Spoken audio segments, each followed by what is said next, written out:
As of last night, the trade war between the US and Canada has begun, with Trump imposing a 25% tariff on almost all goods coming in from Canada, with a small carve out in place for oil and energy. Justin Trudeau, the fearless former governor of Canada, responded by implementing his own 25% tariff on peanut butter, oranges, and whiskey, but promised to impose tariffs on an amount of goods that I'm sure sounds absolutely horrifying to the average Canadian, at $155 billion. Meanwhile, Trump promised to increase the tariffs on Canada and Mexico if they retaliated, meaning Canada will likely be in for even higher than 25% tariffs soon enough. Meanwhile, the fearless former Governor Trudeau came out with a big emotional speech acting like a girl you dropped after the third date, talking about all the great times we had together and how we totally need her more than she needs us. Interestingly enough, just like the ex-girlfriend, former Governor Trudeau looked like he had just gotten over a panic attack, had a stiff drink for courage, and was 100% sure he could win us back over with his little speech. Good evening. Today, the United States informed us they will be imposing 25% tariffs on Canadian exports to the United States and 10% on Canadian energy. Tonight, first, I want to speak directly to Americans, our closest friends and neighbors. This is a choice that, yes, will harm Canadians, but beyond that, it will have real consequences for you, from the beaches of Normandy to the mountains of the Korean Peninsula, from the fields of Flanders to the streets of Kandahar. We have fought and died alongside you. But maybe I've been a little too hard on Canada. After all, it takes a lot of balls to look the slow, agonizing, and entirely avoidable death of your country in the eyes and say, yeah, I'd rather die on this hill than just help America combat the flow of fentanyl and illegal immigrants. Now, Trudeau did try to emphasize how small of a problem drug and human trafficking from his side of the border were, and maybe he's right.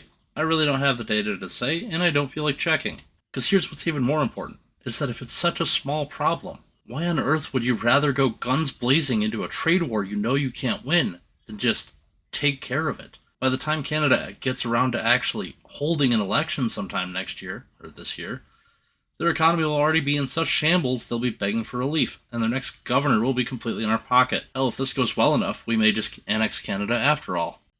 But I guess I should mention that Mexico and China are also involved in this trade war. Mexico's response seems to amount to, same to you, fuckhead, although they included absolutely no details about what same to you will actually look like.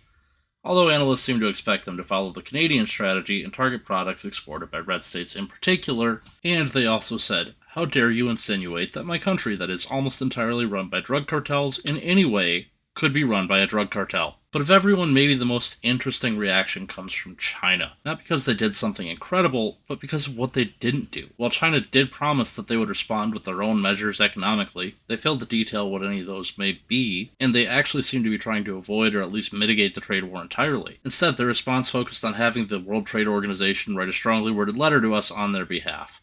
I'll let you know when we see that. I also suppose that I should clarify some things because I've seen a lot of massive misconceptions about how tariffs work from both sides of this debate, time and again. So let's lightning round some information about tariffs. So, who pays tariffs? Directly, it would be whoever is importing the product from another country, and the tariff is paid on the wholesale price from the foreign supplier, not the retail price paid by the consumer. That means it will ultimately be someone on the American side of the trade that pays the tariff, and that additional cost will almost always be passed along to the end consumer in the form of higher prices. So why would we want to impose tariffs if it means we'll pay higher prices? The running theory behind placing tariffs on foreign imports is that the cost added to importing the product from overseas equals out to or even exceeds the cost of making the product domestically. For instance, if it costs $100 to make a gallon of poutine in Canada, and then adding a 25% tariff means that the same gallon of poutine now costs $125 to make, then an American poutine supplier could provide the same product for $102. They've now gone from being the more expensive option, which leads to them losing out on sales, to being by far the less expensive option. Is it really that easy? No, it's not that easy. That's an oversimplified explanation for the sake of making you understand how this works and why we might utilize them. At the end of the day, trade wars are a game of cutting yourself and hoping that the other guy bleeds out before you do. However, since no one really wants to engage in this blood sport at any kind of scale, and realistically most nations simply don't have the stamina to survive a game with us, it can be a very effective way of enforcing our policy and trade priorities on another nation, so long as we're willing to bear the additional costs for a while. In fact, this worked so remarkably well with Colombia that Colombia caved before the ink even dried on the tariff threat. And at the end of the day, this trade war with Mexico and Canada will hurt Americans, but the goal is simply that it hurts them more and forces them to cave to our policy priorities. But, you may ask, will there be rolling blackouts? Will the Canadians shut off the power during the Super Bowl? I've seen this come up surprisingly often online, ever since Doug Ford threatened to cut off energy exports to America. So let me address two issues with this one. One, tariff and trade wars do not mean the products cease to exist. It will almost certainly lead to some products being more expensive, but we'll still be importing them.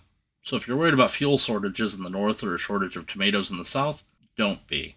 We're still going to import plenty of tomatoes from Mexico. They just might cost 99 cents instead of 75 cents now. Secondly, with the rolling blackouts, while Doug Ford has threatened to cut off energy exports to America if Trump follows through with his tariff threats, even if they do cut off energy exports to the US, we will not have rolling blackouts. America only imports energy from Canada during periods of excessive load such as a hot summer day. And while it is certainly more convenient and also likely cheaper for us to import that energy from Canada instead of producing it here, that does not mean we can't produce it here. We only import on net approximately 1% of our electricity from Canada and Mexico, in a given year. We have plenty of excess capacity available to us to make up for that. What this may lead to is additional logistical complications and costs, as we are forced to fire up more of our reserve power plants more frequently to make up for this. And that's if they cut off those exports in the first place, which I don't see likely. And finally, what if this trade war escalates into a real shooting war, as I've also seen several real people, presumably with jobs and brains, suggest may happen? I'm not sure how to answer this question honestly, because it would be like someone asking why they shouldn't eat a pile of dog shit. The answer should just be obvious, so I don't even know where to begin with it. I suppose we'll start with this. Ideally, you should be breathing through your nose, not your mouth. Licking windows makes you look ridiculous, and your mom really should have told you to stop eating the paint chips while you were little. Canada, Mexico, Panama, hell, let's throw in Colombia and even China, are simply not a military threat to America. Let's start with Canada. They have 80,000 active duty troops and not terribly many more in reserves. Their military is entirely depending on US equipment, tactics, and quite frankly, I doubt they can operate outside of Canada at all without tight integration with US logistics. To put it another way, Canada starting a shooting war with us would be like an elderly woman trying to start a fist fight with an M1 Abrams. Well, surely Mexico could take us on then. I'm not quite sure what Mexico's troop count looked like, nor do I honestly care. What I do know is most of their country is controlled by drug cartels, and they've been having a hell of a time dealing with that problem. So taking on an organized superpower one-on-one is outside the scope of their capabilities. But as one Twitter user suggested, what if Panama joins the fight? Surely the odds aren't looking great for America then. And before anyone who knows literally anything gets on me for even bringing up Panama, I swear to God, it really was mentioned online. Now, what does Panama bring to the table in our hypothetical trade war gone hot? Lovely beach resorts, a year-round growing season, and some absolutely lovely terrain. Unfortunately for them, they do not bring anything to the table militarily, as they haven't had a standing army in almost 50 years, since the last time we absolutely kicked their asses so badly. In fact, we kicked their asses so badly, you probably didn't even know that happened, and it certainly never appears on that giant list of wars America has fought that says we never win any of them.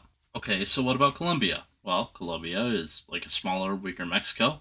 If Mexico isn't going to take us down, then we really have nothing to fear from Colombia. So finally, the only real contender in our supposed hot war is China.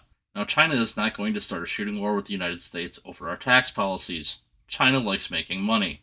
Going into a hot war with us was a great way to make a shitload less of that in a day. But let's say they did. China on paper has a comparable military to the United States, and they could very likely stop us from invading their mainland, at least not without an unacceptable amount of losses from both sides. But can they beat us at home? Yeah, the answer to that is no. While China has a bigger navy than the United States, that's only because they count every piece of paper floating on their rivers as a war vessel. In reality, it would be more accurate to say that China has a serviceable navy and the world's most powerful coast guard, as very few of their naval assets are equipped to travel much beyond China's own territorial waters.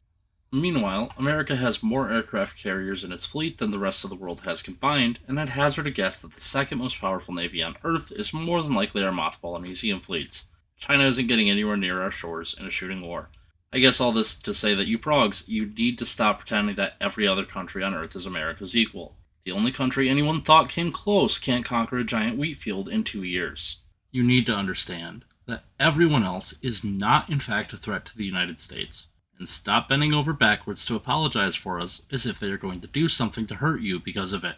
America is the world's sole superpower, the global hegemon, and there is no one in a position to do anything about that anytime soon.